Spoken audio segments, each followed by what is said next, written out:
Hello and welcome. Today we are cracking open a really core concept from Charles Haanel's work, the master key system. Our goal here is pretty simple, to take one of its biggest ideas, dust it off, and see how we can actually use it in our lives right now. Okay, let's get into it. So let me ask you this. Does it ever feel like you're just a pinball bouncing from one event to the next? One minute things are going great, and the next you're hit with some challenge that seems to come out of nowhere. It's a really common feeling, right? That we're just reacting to life instead of actually directing it. So in this explainer, we're going to break down three key things. First, we'll look at this idea that your thoughts are what actually create your reality. Then, we're going to unpack what mental discipline really means, and it's probably not what you think. And finally, I'll walk you through one simple practice you can start today to get the ball rolling on new patterns. All right, let's get right to the foundation.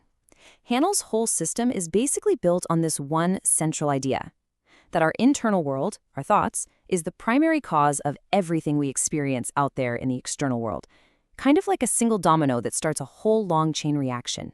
So here's the principle in a nutshell. It's called mental cause and effect.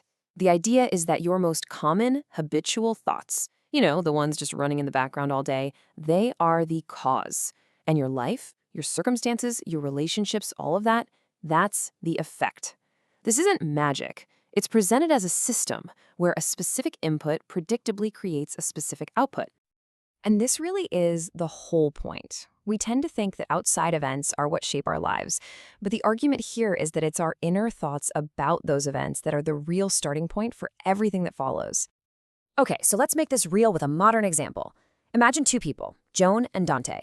They get the exact same performance review, mostly good with a couple of things to work on. Joan's automatic thought is, I'm not appreciated here. That thought leads to a feeling of anger, and she ends up just leaving work early. Now, Dante's thought is, it's nice to hear I've improved. He feels motivated and actually stays a little late to get ahead on a project. See, the external event was identical, but the internal cause was totally different, which led to a completely different result. So here's the big takeaway from that. It's those automatic thoughts, the ones that fly under our conscious radar, that really shape our feelings and then our actions. It's our interpretation of what happens, not what happens itself, that truly dictates our experience.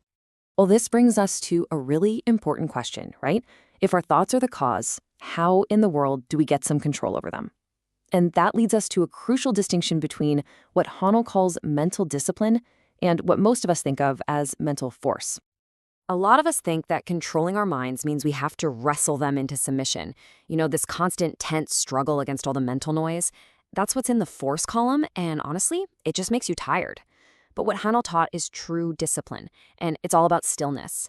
It's the ability to calmly stop unwanted thoughts, not by fighting them, but by just letting them pass by without giving them any of your energy. It's literally the difference between a raging river and a calm, clear lake. So true mental control isn't a battle. It's about cultivating a quiet, focused inner space. That stillness is the real foundation for taking effective action. This idea of quiet power connects directly to ancient Stoic philosophy. The Stoics talked about our inner citadel, the one thing we always have control over, which is our own reasoned choice. And this idea isn't just old philosophy, it resonates in modern approaches like cognitive behavioral therapy, which is also all about changing our responses to our thoughts, not just trying to change the outside world. Okay, so we've got the theory. Thoughts are causes, and discipline is about stillness. But what does this actually look like day to day? Let's make this super practical and look at a few common patterns. Think about it at work. If your go-to mental cause is my work is never good enough, the effect is almost always going to be anxiety and procrastination. Or in relationships, if you have a recurring thought like I'm never invited, you'll start to filter reality, only noticing the times you're left out. That leads to sadness and pulling away. And with habits, how about this one? I should be more motivated. That thought often just creates a feeling of failure that ironically makes you even less motivated.